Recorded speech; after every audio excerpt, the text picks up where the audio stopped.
حضرت ابو بکر صدیق رضی اللہ عنہ کے اسلام لانے کا واقعہ۔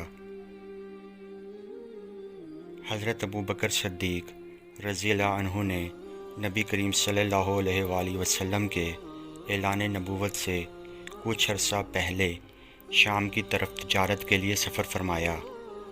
شام کے قریب ایک رات آپ نے ایک خواب دیکھا۔ اس خواب کی تعبیر کے لیے آپ شام کے مشہور راہب بحیرہ کے پاس گئے اور اپنا خواب سنا کر تعبیر پوچھی۔ بحیرہ نے کہا کہ آپ کی قوم میں ایک نبی مبعوث ہوا، آپ ان کی حیات میں ان کے وزیر بنیں گے اور ان کے انتقال کے بعد ان کے خلیفہ ہوں گے۔ پس حضرت ابو بکر صدیق رضی اللہ عنہ نے اس خواب کا کسی سے ذکر نہیں کیا، یہاں تک کہ نبی کریم صلی اللہ علیہ وآلہ وسلم نے اعلان نبوت کر دیا۔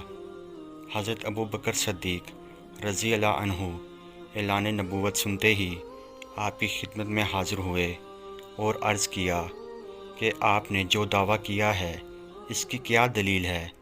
نبی کریم صلی اللہ علیہ وآلہ وسلم نے فرمایا، اس کی دلیل وہ خواب ہے جو تم نے شام میں دیکھا تھا۔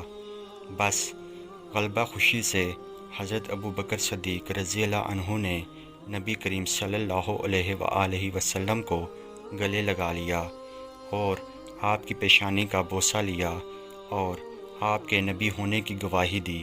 یوں حضرت ابو بکر صدیق رضی اللہ عنہ مردوں میں سب سے پہلے اسلام قبول کرنے والے بن گئے۔